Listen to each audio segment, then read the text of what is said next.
नमस्कार। आप सभी पत्रकार भाइयों का स्वागत करता हूं। मैं आकाश पांडुरंग फुंडकर जिला बुल्ढाना खामगांव से आया हूं। 2 बार विधायक हूं।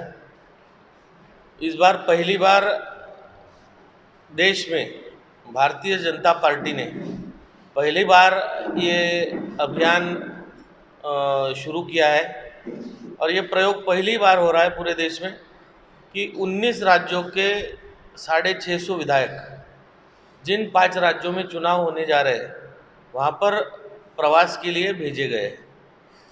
इसी कार्यक्रम अंतर्गत महाराष्ट्र के 50 से ज़्यादा विधायक मध्य प्रदेश में आए हैं और बचे हुए तेलंगाना में गए।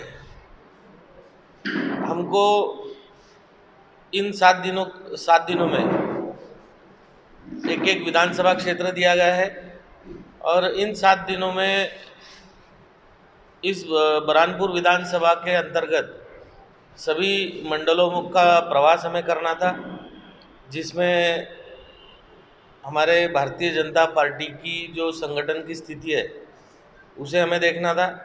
संगठन की सभी रचनाएं पूरी हुई है ये हमें देखना था। बूथ और शक्ति केंद्र तक हमारी सभी रचनाएं लग चुकी है कि नहीं, ये सभी चीज़ों पर हमें ध्यान देना था।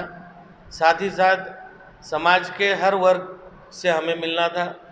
साथ ही साथ गवर्नमेंट की तरफ से जो योजनाएं चलाई जा रही है उनका लाभ लोगों तक पहुंच रहा है कि नहीं, ठीक तरह से पहुंच रहा है कि नहीं, लोगों के उसके प्रति क्या भाव है। साथ ही में गवर्नमेंट जो पॉलिसीज़ बना रहा है इस संदर्भ में जो प्रबुद्ध जन है, वकील, डॉक्टर, इंडस्ट्रियलिस्ट, व्यापारी लोग, किसान, केला संघ के लोग, समूह बचत गट की महिलाएं, प्रोफेसर्स, टीचर्स, इन सभी वर्गों से हमें वार्तालाप करना था। और इस दृष्टि से गए 7 दिनों से मैं बरहानपुर में प्रवास कर रहा हूँ। इस प्रवास के दरमियान बहुत अच्छी तरीके से मेरा प्रवास रहा। 7 दिनों में समाज के सभी वर्गों से मेरा मिलना हुआ। सभी मंडलों के भारतीय जनता पार्टी के कार्यकर्ताओं से मिलना हुआ।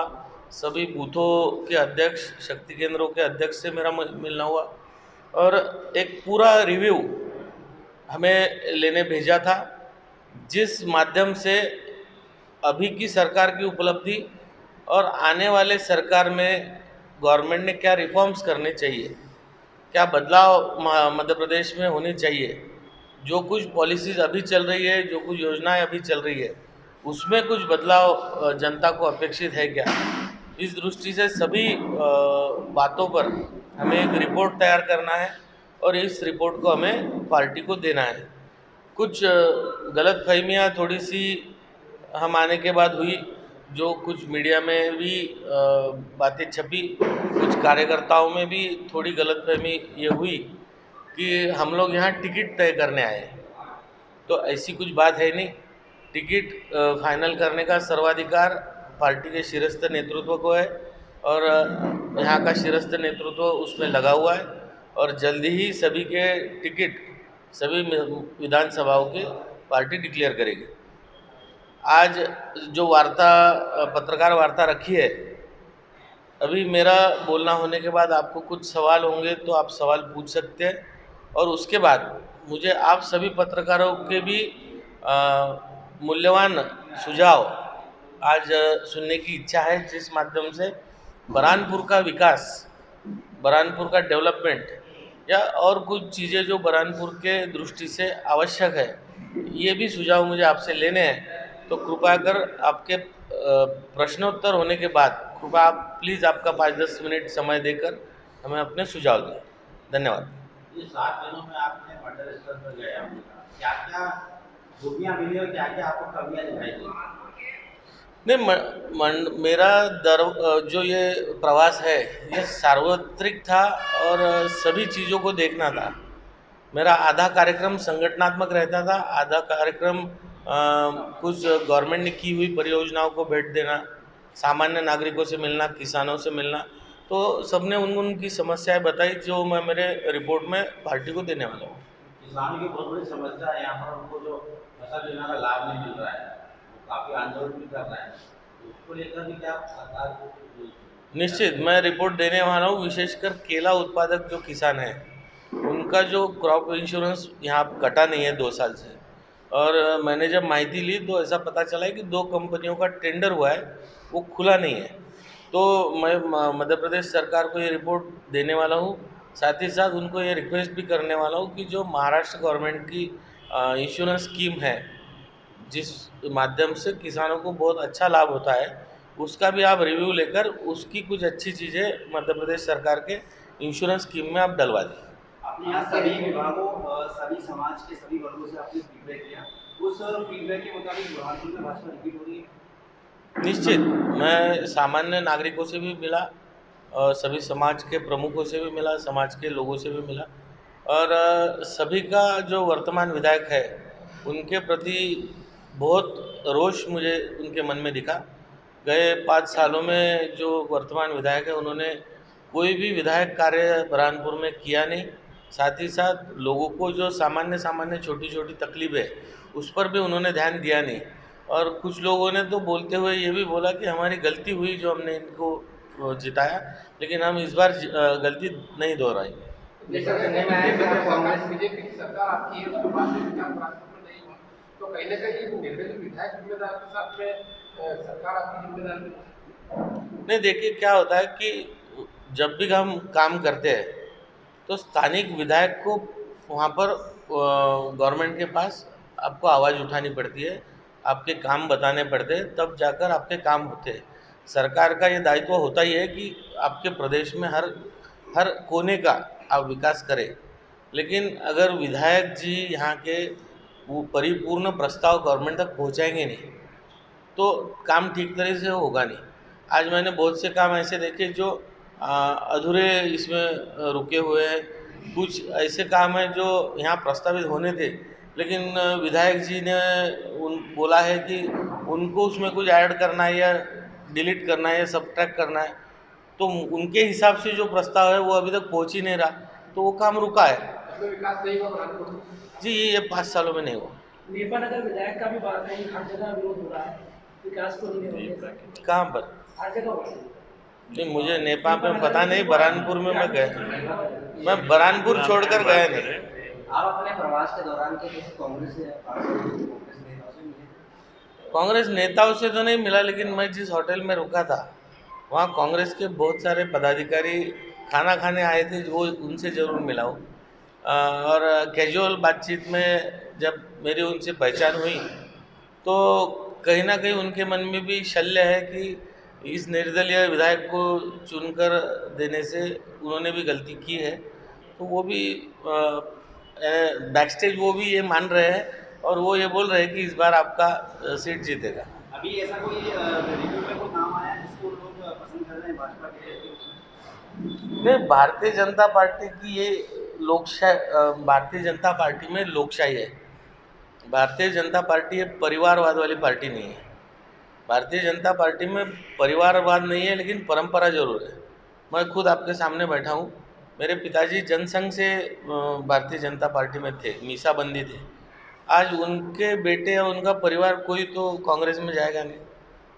हाँ, ये जरूर है कि हम पार्टी में काम कर रहे हैं और हमको सिर्फ भारतीय जनता पार्टी के कार्यकर्ताओं ने बटन दबा के नहीं जिताया, हमको लोगों ने भी वोट दिए है। हम इलेक्टेड प्रतिनिधि है। लोगों ने जब हमको चाहा तभी हम चुन कर आए, नहीं तो हम किसी के भी बेटे रहो, हम चुन कर नहीं आ सकते। ऐसा कोई नाम सामने आया? नाम तो बहुत है। और मैं लोकशाही की सुंदरता यही बोलूँगा कि बहुत सारे प्रत्याशी को लग रहा है कि हम खड़े रहे, हम चुनकर आना चाहिए। और राजकारण में अगर आपको महत्वाकांक्षा नहीं होगी तो आप आगे नहीं बढ़ सकते। ऐसे कोई नाम ऐसे नहीं, देखिए क्या है, अभी जो पूर्व विधायक है अर्चना दीदी, उनका नाम चल रहा है। नंद किशोर जी भैया जो थे चौहान, नंदू भैया, उनके परिवार से उनके बेटे हर्षवर्धन जी का नाम चल रहा है। और 3-4 हमारे जो प्रमुख पदाधिकारी है यहाँ के, उनका भी नाम चल रहा है। लेकिन पार्टी उसमें इंटरव्यू लेगी, पार्टी उसमें निर्णय करेगी।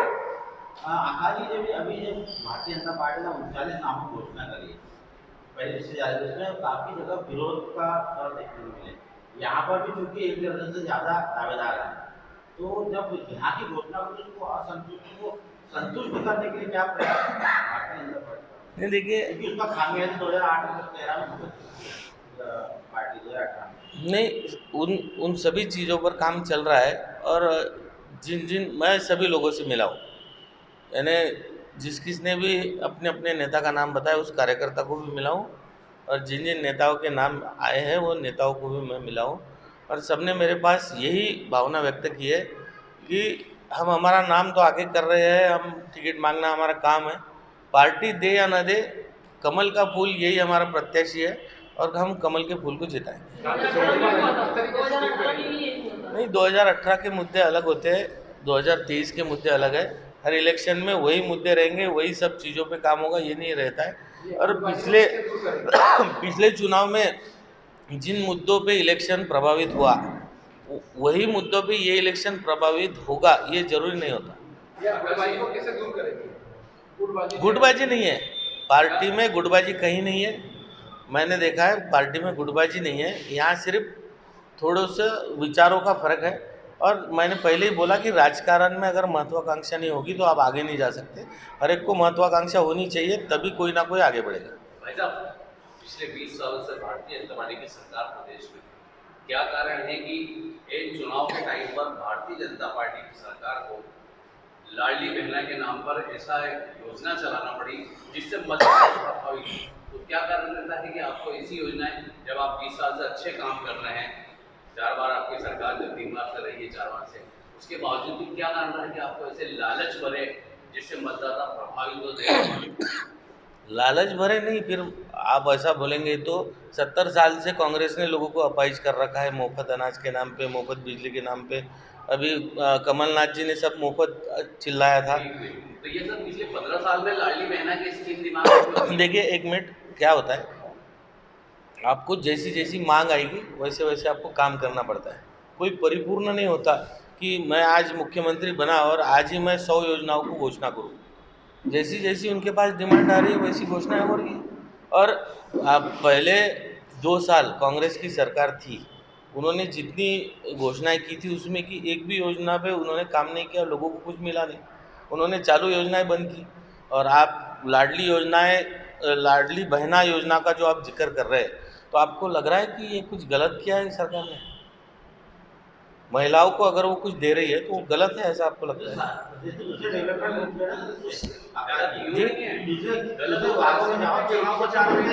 फंड नहीं है, पैसा नहीं है, सारा पैसा लाडली बहना में जा रहा है। नहीं सर, कहाँ लाडली बहना पर सारा पैसा जा रहा है?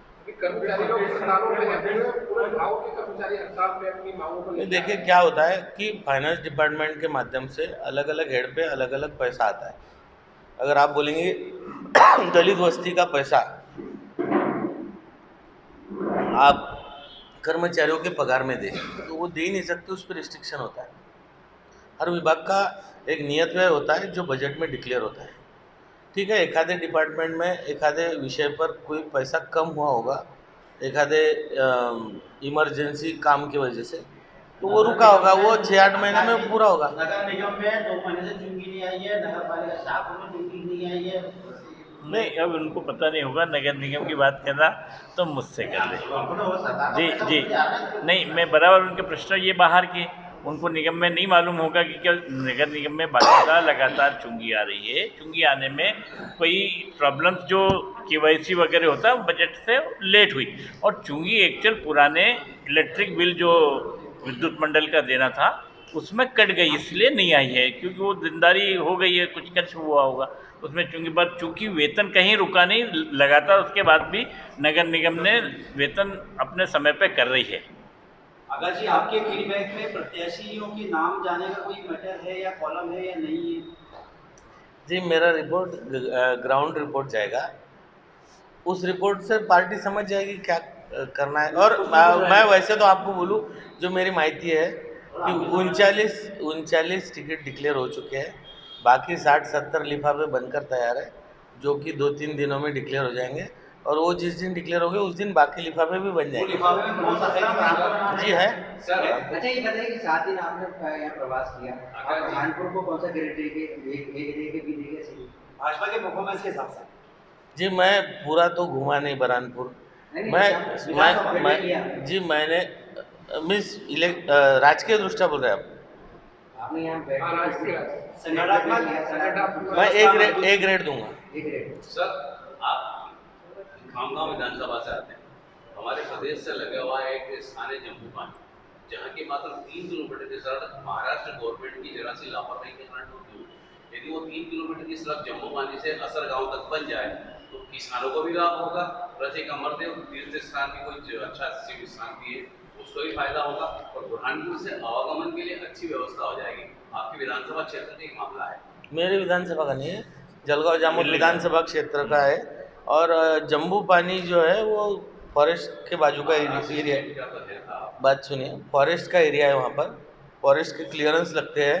और जो फॉरेस्ट का एक नियम है कि लोकल ऑफिसर से अगर आपको रोड बनाने की एनओसी चाहिए तो वो ज़्यादातर 1 या 1.25 किलोमीटर तक दे सकते हैं, उसके ऊपर दे नहीं सकते। ये 3 किलोमीटर, 1 मिनट सुनिए, 3 किलोमीटर का है।